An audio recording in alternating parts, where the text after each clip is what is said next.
Your belly fat isn't just sitting there, it's trapped.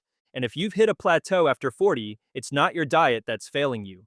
There's a mechanical blockage, and it takes less than 10 seconds to start clearing it.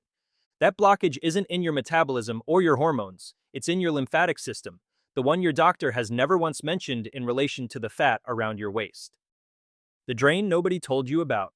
Most people think belly fat is a storage problem. Eat less, move more, burn it off. That's the whole conversation. And for a lot of people, that conversation stopped working a long time ago. There's another system under all of it, one that clears waste, moves fluid, and stops the tissue around your belly from turning into a swollen, backed up mess. That's your lymphatic network. And unlike your blood, which has a heart pumping it all day, lymph fluid has no pump. It moves only when you move, when you breathe deeply, when your muscles squeeze it through. Think of it like a drain under a city street. When it works, water moves, the street stays dry, nothing builds up. When it gets clogged, leaves, dirt, years of junk, the water sits, the street floods, the damage starts below the surface. That's what's happening around your belly when this system gets sluggish. Inflammatory proteins, metabolic waste, and fat cell leftovers that should be flushed out are sitting in that tissue like sludge in a blocked pipe. Fat cells surrounded by stagnant, inflamed fluid do not let go easily. Try this right now. Take 3 slow, deep belly breaths right now. Let your stomach push out on the inhale, then fall on the exhale. That pressure change physically starts pumping the nodes around your abdomen. 10 seconds. That's your first trigger. This isn't about drinking more water. You can't rinse this system open. What moves it is something most people over 40 stopped doing years ago. And no, it's not burpees. The movement your body forgot. Before gyms, humans moved all day. They walked, carried things, bent down, stood back up, climbed, twisted, and squatted. Not as exercise, just as normal life. That's the kind of movement your lymphatic system was built for. It needs muscular squeezing the way a sponge needs hands. After 40, most people's day looks like this. Car seat, desk chair, couch, bed, 8 to 10 hours of compression with almost no movement through the hips, legs, or core. That means the fluid around your abdomen slows down and starts sitting there. Same idea as a river. When it flows, it stays clean. When it stops, it gets murky. Sediment settles, algae grows, it turns thick and stale. That's the tissue around your belly during a sedentary day. Stagnant, compressed, harder to clear. The easiest fix, 2 minutes of walking every 45 minutes, beats one hard workout later. This system loves frequency, not punishment. Set a timer and let the drain keep moving. Your body still knows how to do this, it just needs a signal. But movement is only half the fix, because some foods don't just add calories, they turn the fluid itself into sludge. The food that thickens the drain. Your lymph fluid is supposed to be thin and mobile. It should flush waste out and move immune cells where they need to go. But what you eat changes that fluid directly. Processed foods high in refined salt, seed oils, and added sugar irritate your gut lining. Once that lining gets inflamed, your vessels leak more fluid into the surrounding tissue. That fluid gets thicker, slower, stickier, and when fat cells are sitting in that kind of swamp, they don't release much. Think of the difference between draining water and draining syrup. Same drain, very different result. Your next meal can help. Dark leafy greens, citrus, avocado, and olive oil all support healthy vessel walls and better fluid movement.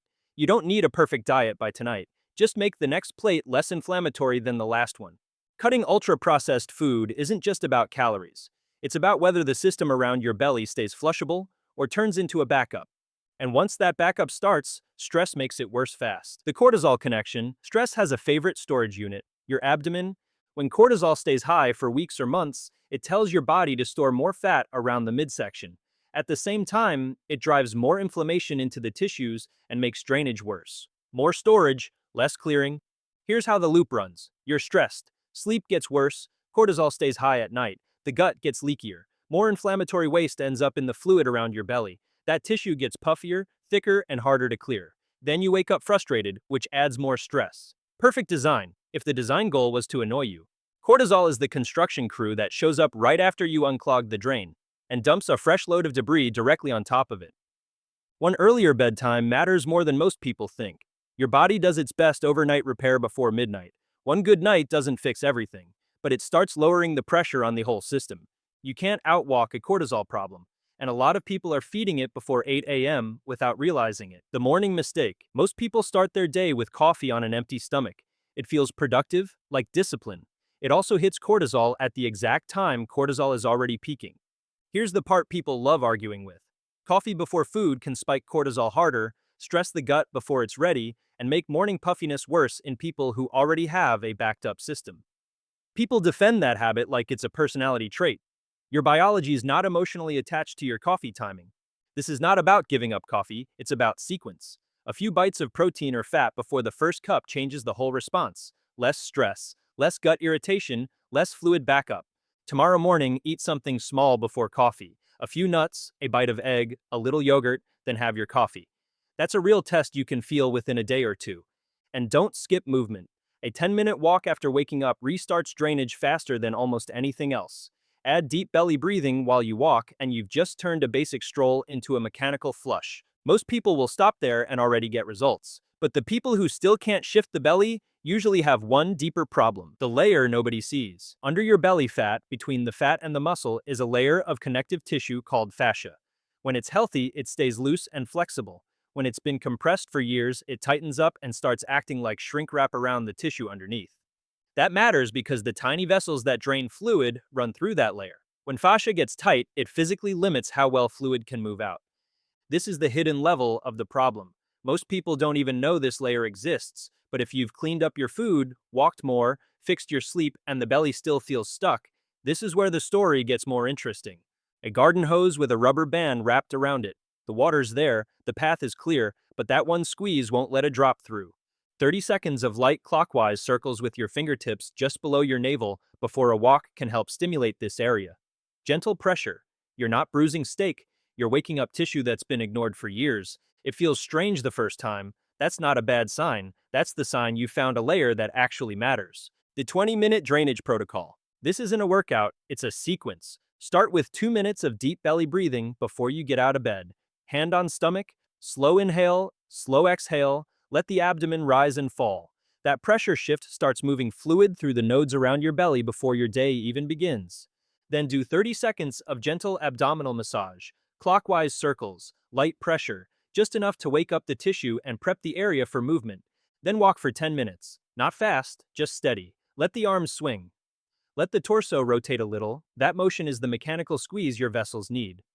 In the evening, repeat the breathing for 2 minutes. Then put your legs up against a wall for 5 minutes. Gravity helps move pooled fluid back toward the middle where your body can process it overnight. 20 minutes total. Split between morning and evening. Morning activates the system. Evening prepares it for repair. Most people who do this feel less puffy within 3 to 5 days. Not because they lost fat overnight, because the fluid that was sitting compressed in that tissue finally started moving. Your belly fat isn't stubborn. It's stuck in a system that stopped draining. And now you know where to start. Most people quit at hour 6. If you made it further than that today, what stopped you from going all the way? Comment below.